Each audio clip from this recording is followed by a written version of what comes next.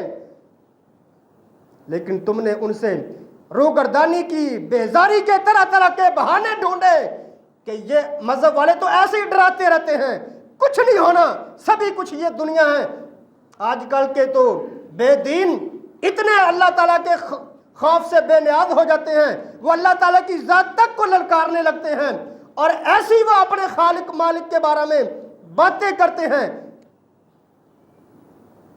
کہ انسان کی عقل دنگ رہ جاتی ہے کہ آج کا انسان جو اپنے آپ کو اتنا ترقی یافتہ سمجھتا ہے اور پوری کائنات کو تسخیر کرنے کے دعوے کر رہا ہے، کیسی یہ ترقی اور کیسی یہ معرفت اور کیسا یہ علم اور کیسی یہ سائنس اور دنیا کو تسخیر کرنے کے دعوے کہ جو یہ تک نہیں پہچان سکتی کہ دنیا کا تمام نظام اور ایک چھوٹی ایجاد جو اپنے موجد کے بغیر نہیں چل سکتی، بھلا یہ اتنی کائنات اپنے خالق کے بغیر کیسے چل سکتی ہے؟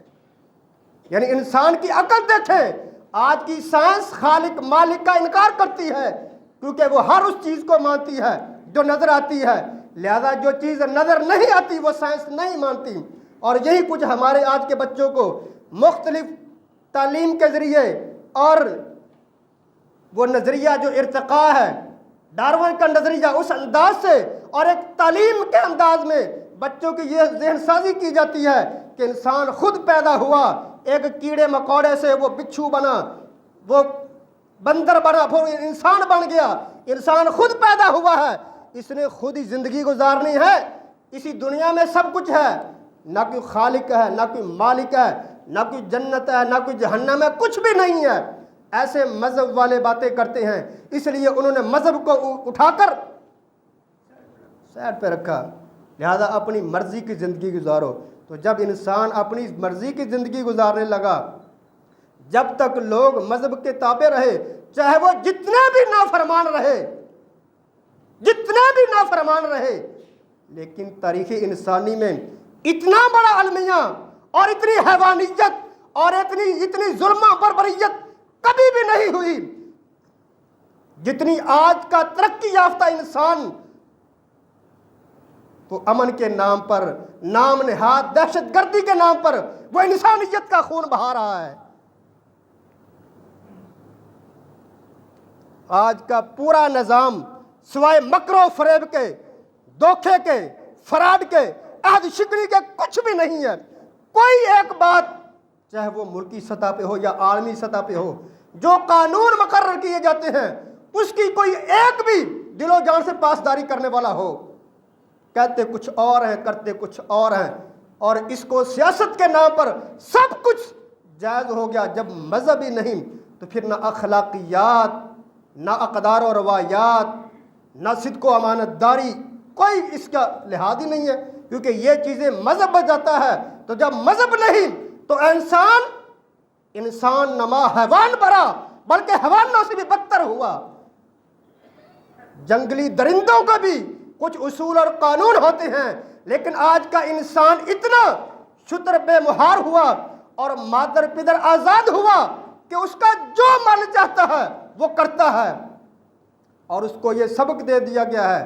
بس میں آزاد ہوں، میں خود مختار ہوں، نہ والدین کی عزت ناموس کا لحاظ، نہ عزیز و اقربا کا لحاظ، نہ اپنے اخلاقیات دین مذہب کا پاسداری، نہ خالق مالک کا خوف، نہ اہل محلے کی شرم و حیا، نہ کسی کی عفت و پاک دامنی کا لحاظ، کسی کا کوئی لحاظ نہیں ہے۔ بڑے کو آگے ٹرٹر بولے جا رہا ہے، والدین کی عزت کا ناموس کا اسے احترام نہیں، بہن بھائیوں کی عزت کا احترام کا اسے خیال نہیں، اساتذہ کا کوئی احترام نہیں کرتا، بس یہی کہتے ہیں پیسے دے کے پڑھا، کیا اس نے احسان کیا ہے؟ یہ آج کی جدید تعلیم ہے۔ جب مذہب سے بیزار ہوئے تو انسان حیوان ہوا، اور اس کی حیوانیت ہم دیکھ سکتے ہیں، خاص طور پر اسلامی ممالک میں کیا کچھ نہیں کیا گیا۔ تو یہ انسان چاہے جتنا بھی بھاگ لے، لیکن یہ حقیقت ہے، اس دنیا میں کیے ہوئے اعمال کا حساب دینا پڑے گا، اور اسی کی بنیاد پر